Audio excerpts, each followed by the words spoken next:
여러분, 올해 우리 하누리 교회의 표어를 아시죠? 진리의 터 위에 굳게 서 복음을 전하는 교회가 저희 교회 표어입니다. 그러면 작년까지 2년 동안 저희 교회 표어는 무엇이었을까요? 예수님을 더욱 알아가고 사랑하고 닮아가자.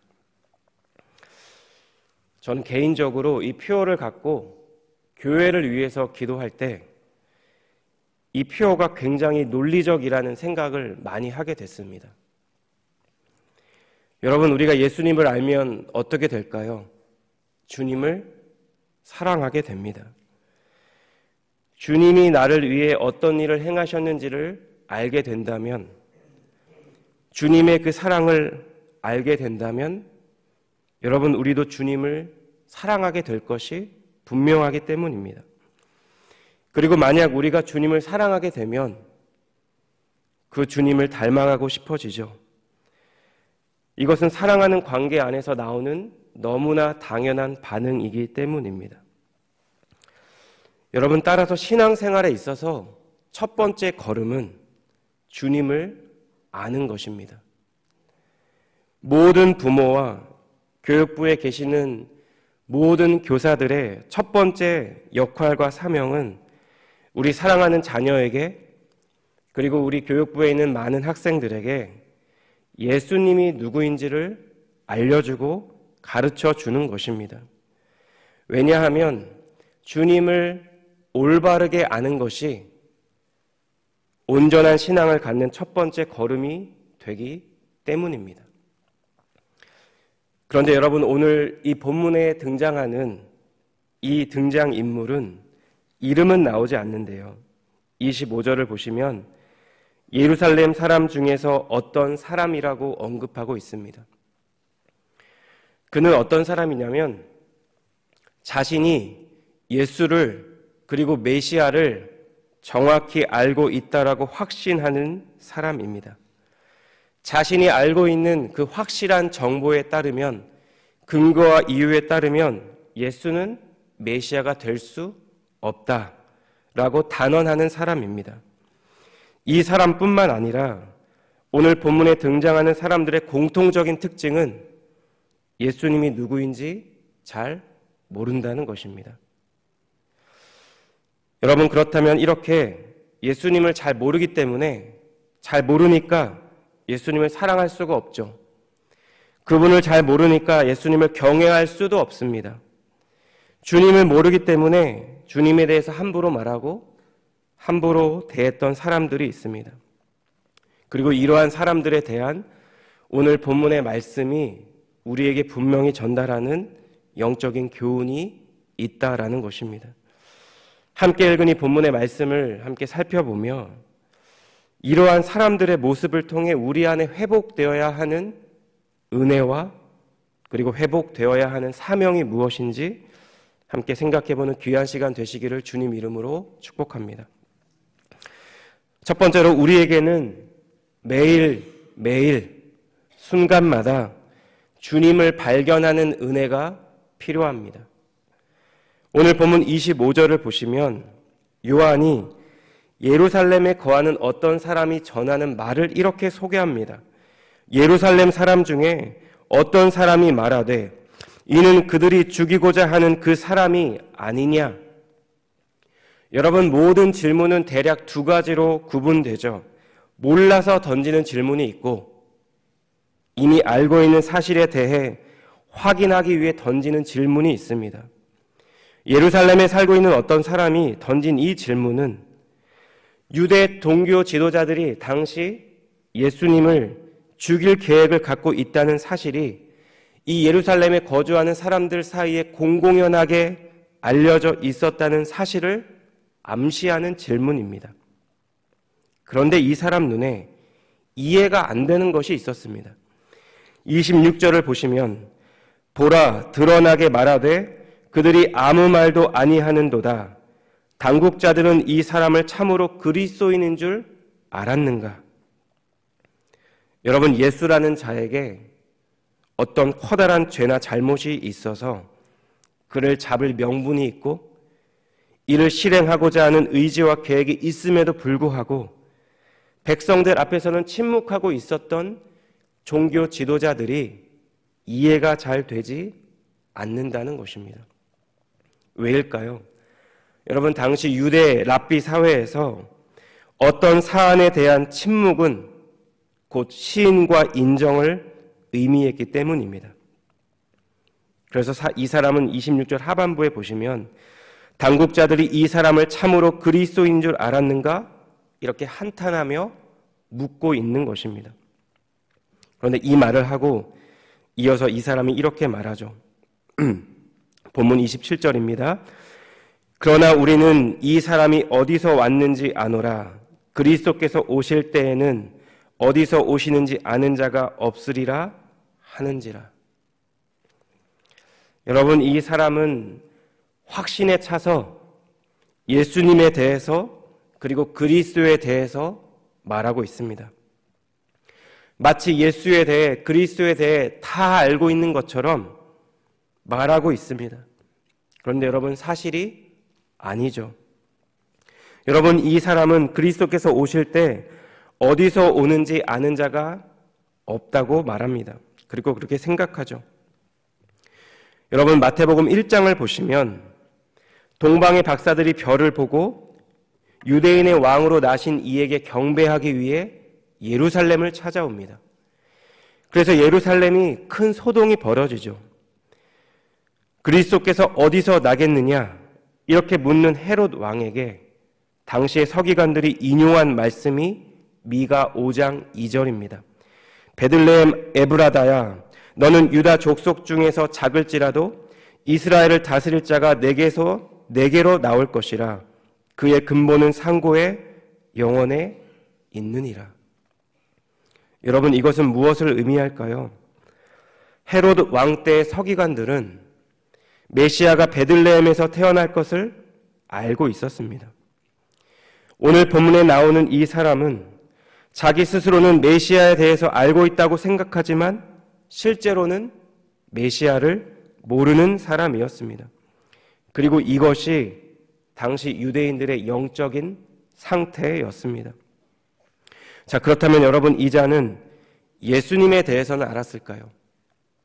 27절을 보시면 우리는 이 사람이 어디서 왔는지 아노라 이렇게 말합니다. 여러분, 여기서 알다라는 이 동사는 사귀어서 알거나 밀접한 관계를 가져서 아는 것을 지칭하는 단어입니다. 이 말을 하는 이 사람들은 아마도 예수님의 가족들을 알고 있었거나 예수님을 직접적으로 아는 사람일 수도 있습니다. 예수가 갈릴리 사람이라는 것을 내가 분명히 알고 있다. 따라서 그는 결코 메시아일 수가 없다. 이것이 그들의 논리였습니다. 여러분, 저는 이 본문을 묵상하면서 어쩌면 오늘 본문에 등장하는 이 이름 모를 예루살렘 사람들이 성경에 나오는 여러 인물들 가운데 가장 불행한 사람이 아닐까라는 생각이 들었습니다.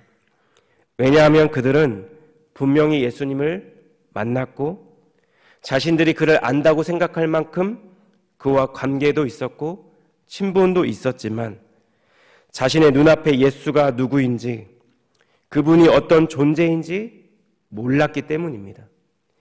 여러분, 예수님이 누구인지 모르면 주님과의 인격적이고 개인적인 관계가 없다면 그분이 주시는 대속의 은혜도 하나님의 자녀가 되는 축복도 이 땅에서 하나님 나라의 백성으로 살아가는 권세도 누릴 수가 없기 때문입니다.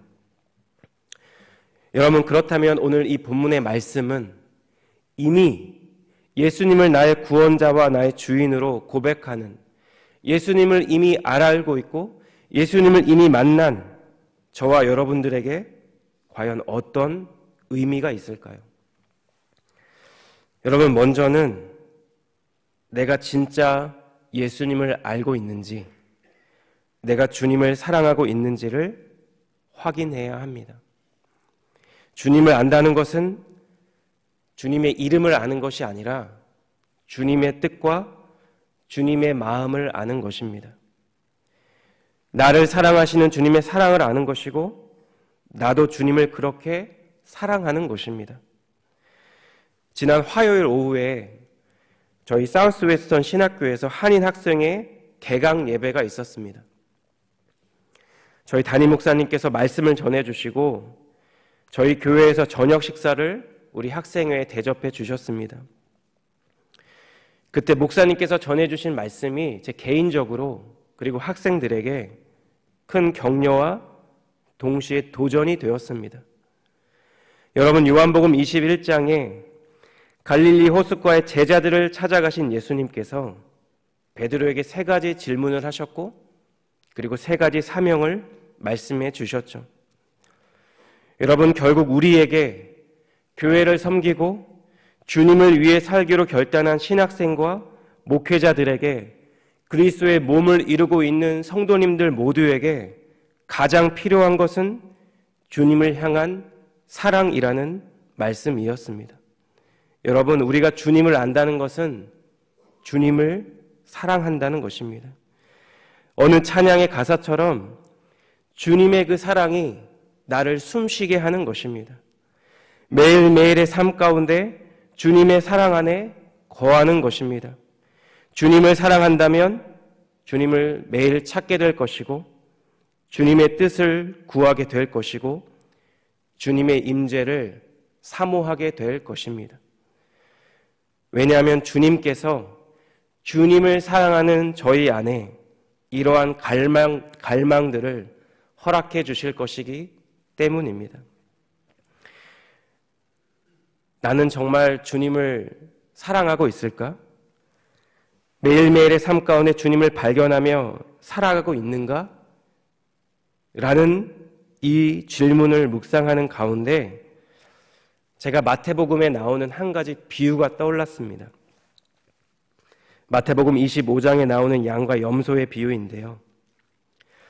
여러분, 주님께서 영광 가운데 자기의 보좌에 앉으실 때 하실 일이 모든 민족을 그 앞에 모으고 그 사람들 모두를 2 그룹으로 구분하는 것입니다. 마치 목자가 양과 염소를 구분하는 것처럼 모든 사람들을 그렇게 구분해 놓는다는 것이죠. 그리고 주님이 오른편에 선 자들에게 이렇게 말씀합니다. 마태복음 25장 우리 35절과 36절인데요. 우리 함께 읽겠습니다. 시작.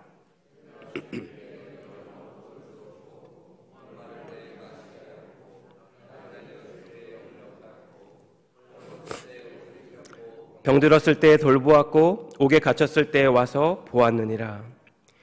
이 말을 들은 자들이 깜짝 놀라서 주님께 다시 묻는 거예요. 주님, 언제 우리가 주님을 먹이고 주님을 마시게 하고 주님을 영접했고 주님을 돌봤습니까? 아니, 도대체 우리가 언제 주님이 옥에 갇혔을 때 가서 배웠습니까? 그러자 임금이 이렇게 대답하죠. 40절입니다. 임금이 대답하여 이르되 내가 진실로 너희에게 이르노니 너희가 여기 내 형제 중에 지극히 작은 자 하나에게 한 것이 곧 내게 한 것이니라 하시고, 똑같은 질문을 왼편에 있는 자들에게 던지죠. 그들은 주님이 줄일 때 먹을 것을 주지 않았고 목마를 때 마시게 하지도 않았고 나그네 되었을 때 영접하지도 않았고 병들었을 때 옥에 갇혔을 때 돌보지 않았다고 책망합니다. 왼편에 선 자들이 억울했을 것 같아요. 주님, 우리가 도대체 언제 그랬습니까? 이렇게 항변하자 임금이 하신 말씀이 동일합니다. 45절이 이렇습니다.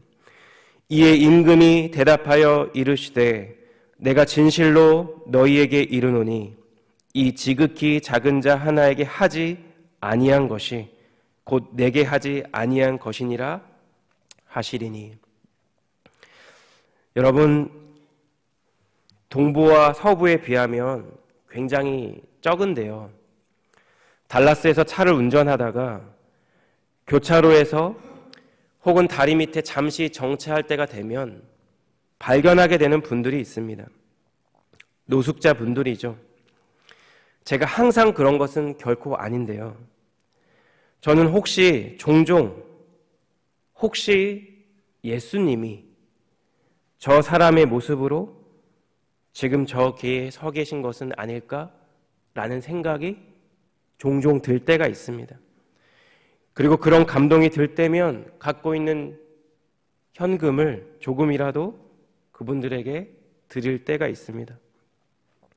여러분, 오늘 이 본문의 말씀은 우리가 매일매일의 삶 가운데 우리의 마음속에서 우리가 반드시 찾고 구하며 발견해야 하는 한 분을 우리에게 전달하고 있습니다.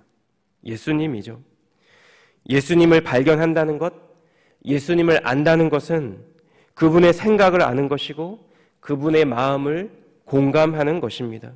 그분의 뜻을 따라 살아가는 것입니다. 그 사랑으로 내 옆에 지체를 바라보는 것이고 주님을 대하듯 그분을 섬기는 것이죠. 사랑하는 여러분, 오늘 하루의 이 삶이 주님께서 우리에게 허락해 주신 우리의 삶의 모든 자리 가운데 오늘 본문의 이 말씀에 나오는 예수님을 이미 알지만, 주님을 발견했지만, 주님을 만났지만 주님 안에 있는 메시아를 발견하지 못했던 이 사람들의 생각을 우리가 기억하며 내 마음속에 계시는 주님을 발견하는 자로, 그래서 주님의 뜻과 마음을 알고 그 뜻을 따라 살아가는 자로, 지극히 작은 자 하나에게 한 것이 곧 나에게 한 것이라는 주님의 말씀을 기억하며 내 옆에 지체를 섬기고 사랑하며 그렇게 오늘 하루 우리 주님의 얼굴을 구하며 살아가는 우리 사랑하는 성도님들 되시기를 주님 이름으로 축복합니다.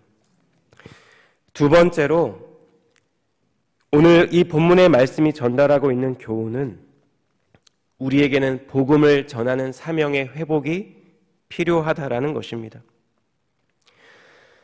오늘 본문 28절 상반부에 보시면 동사가 연이어 3개가 나옵니다.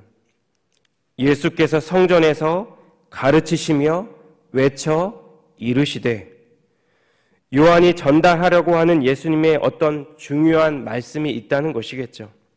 그리고 28절 중반 이후에 보면 예수님께서 이렇게 말씀합니다. 너희가 나를 알고 내가 어디서 온 것도 알거니와. 주님은 그들이 주님을 알고 있다는 것을 인정합니다.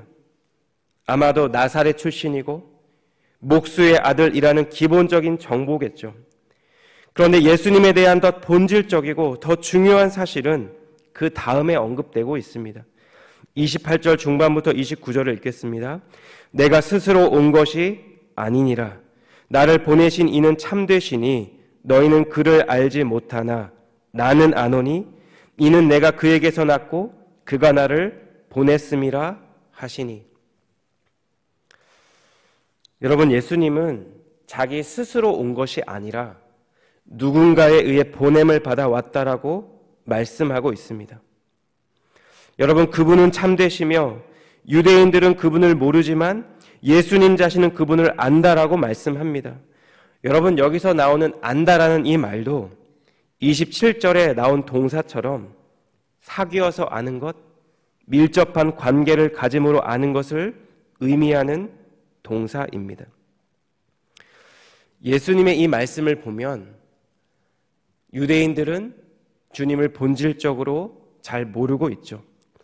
그런데 31절을 보시면 요한은 유대인들 가운데 예수님을 믿는 자들이 많았다는 것을 우리에게 전달합니다. 주님이 행하신 표적 때문입니다. 실제로 요한복음 2장 23절을 보면 많은 사람들이 예수님이 행했던 표적을 보고 그의 이름을 믿었다라는 기록이 있습니다. 요한은 지금 오늘 본문에서 분명히 무리 중에 많은 사람이 예수님을 믿었다고 말씀합니다. 믿는다는 이 동사는 신뢰한다라는 의미뿐만 아니라 복종과 위탁의 의미도 있는 단어입니다. 여러분, 요한복음은 예수님의 기적을 기적이라고 표현하지 않고 표적이라고 표현하죠. 영어로 미라클이 아니고 사인이라는 단어입니다. 여러분, 이 표적은 결국 예수님이 누구인지, 예수님이 하나님의 아들 그리스도라는 것을 독자들에게 전달하는 도구가 되죠. 표적과 믿음의 이러한 상관관계를 중시하는 요한복음에서 예수님께서 행하신 표적을 보고 어떤 사람들이 예수가 그리스도가 아닐까라는 믿음을 갖게 된다는 것은 분명한 진일보한 어떤 반응이 분명합니다. 그런데 여러분, 이들 안에 있는 이 믿음이, 신앙이 표적에 근거한 믿음이기 때문에 예수님과의 개인적인 관계, 인격적인 관계에 기초한 믿음이 아니기 때문에 온전한 믿음이라고 할 수는 분명히 없습니다. 여러분, 그런데 그럼에도 불구하고 이러한 신앙을 단순히 무가치한 신앙이라고 우리가 볼 수는 없습니다. 왜냐하면 이때 뿌려진 이 씨앗이 아무도 모른 채 뿌리가 자라나고 줄기가 자라나 싹이 트고 결실할 수도 있기 때문입니다. 여러분, 실제로 사도행전 2장 41절을 보시면 베드로의 설교를 듣고 회심한 자들이 3,000명이나 되었습니다. 사도행전 2장 47절을 보시면 주님께서 구원받는 사람들을 날마다 더하여 주시는 구원의 역사가 일어난 곳이 바로 오늘 본문의 배경이었던 예루살렘이었습니다. 여러분, 예수님의 친형제들은 어떨까요? 제가 설교했던 본문이 목요일 본문이었는데요. 이때 예수님의 친형제에 대한 말씀이었습니다. 요한복음 7장 4절을 보시면 예수님의 친동생들이 예수님께 이런 말씀을 합니다. 자신을 세상에 나타내소서. 갈릴리가 아니라 유대에 올라가서 자기 스스로를 이 세상에 나타내라고 권면하고 있습니다.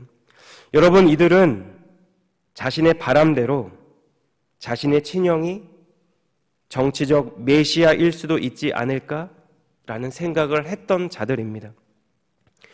형을 통해 얻게 될 부귀영화와 성공과 영광을 생각하며 이 세상에 자신을 나타내라고 권면하고 있는 동생들의 모습이 바로 이 모습이죠. 그런데 요한은 바로 이어지는 5절에서 이들이 실상은 예수님을 믿지 않는다라고 분명히 말씀하고 있습니다. 여러분, 이것이 예수님의 동생들의 불완전한 믿음이었습니다. 자, 그렇다면 여러분, 예수님의 십자가 죽음과 부활 이후에 예수님의 친동생들은 어떻게 되었을까요? 우리가 알고 있는 것처럼 예수님의 동생 야고보는 베드로와 요한과 함께 예루살렘 초대교회의 기둥으로 교회를 섬긴 지도자가 되었습니다. 야고보와 유다는 각각 야고보서와 유다서를 기록했습니다. 그런데 여러분, 이들이 제일 첫 절에 자신을 무엇이라고 소개하냐면 예수 그리스도의 종이라고 소개합니다. 그들에게 있어서 예수는 더 이상 자신의 친형이 아니라 맏형이 아니라 하나님의 아들 그리스도라는 것입니다. 여러분, 이것이 바로 우리가 복음을 전해야 하는 분명한 근거가 될 줄 믿습니다. 성도된 우리가 우리의 입술로, 우리의 삶으로 주님을 전한 그 복음이 어디에서 어떻게 주님의 뜻을 이루어가는 하나님의 수단과 도구가 될지 아무도 알 수가 없기 때문이죠. 여러분, 저에게는 주일날 제가 교회에서 뵙게 될 때마다 저로 하여금 감사하는 마음이 막 충만해지고 감격스러워지게 하는 한 분이 있습니다. 제가 5년 전쯤에 유치부 사역을 막 시작했을 때 팬데믹으로 모든 것이 제한적인 그런 시절이었습니다. 서로 만나는 것도 조심스러운 그때에 이제 졸업식을 해야 돼서 우리 아이들을 방문하고 졸업을 축하하는 일들이 있었습니다. 조심스럽게 연락을 드리고 양해를 구해서 허락해 주시는 가정하에 마스크를 쓰고 찾아가 졸업식을 해줬습니다.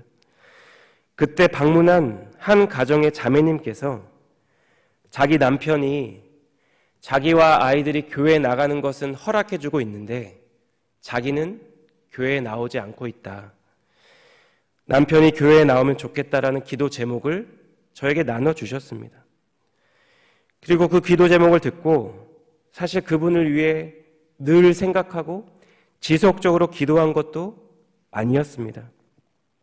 하지만 교회에서 그 자매님을 볼 때마다 초등부에 올라가는 그 학생을 볼 때마다 자연스럽게 그의 아버지가 그분의 남편이 생각났고 또 함께 기도했습니다. 그런데 여러분 몇 년이 지나고 어느 순간부터 그분이 교회에서 보이기 시작한 것입니다. 제가 직접 복음을 전한 것도 아닙니다. 교회에 오실 것을 제가 직접 권면한 것도 아니에요. 그저 신방을 간 가정에서 나눠주신 기도 제목을 듣고 생각날 때 그분을 위해 잠깐 기도했을 뿐입니다. 그런데 여러분 그분이 진짜로 교회에 나오시고 자매님과 함께 나란히 앉아 예배를 드린다는 사실이 제가 그분을 볼 때마다 주님이 주시는 감사와 감격으로 제 안에 충만하게 임하게 되었다라는 것입니다. 사랑하는 여러분, 이것이 복음의 능력인 줄 믿습니다. 복음이 우리에게 주시는 주님의 은혜이고 주님이 선물처럼 주시는 기쁨인 줄 믿습니다. 사도 바울은 디모데후서 4장 2절에서 자신의 영적인 자녀이자 후배 목회자인 디모데 이렇게 권면합니다. 너는 말씀을 전파하라. 때를 얻든지 못 얻든지 항상 힘쓰라. 범사에 오래 참음과 가르침으로 경책하며 경계하며 권하라. 사랑하는 여러분, 복음서에 나오는 예수님은 제자들이 이해를 하든 이해를 하지 못하든 끝까지 그들을 가르쳐 주셨고 그리고 끝까지 그들을 사랑해 주셨습니다. 주님은 자신을 3번이나 부인한 베드로를 찾아가 내가 나를 사랑하느냐고 3번 물어봐 주셨고 그에게 내 양을 치고 먹이라는 사명을 주셨습니다. 사랑하는 여러분, 여기에 계신 성도님들도 모두 인생의 어느 때에 누군가의 사랑과 중보와 헌신을 통해 주님의 사랑을, 주님의 존재를 깨닫게 되었을 것입니다. 주님의 은혜로 우리를 부르시고 구원해 주신 주님은 이제 누군가를 위한 복음의 통로로 주님의 선한 도구로 그 영혼을 위한 중보자로 저희 모두를 부르고 있습니다.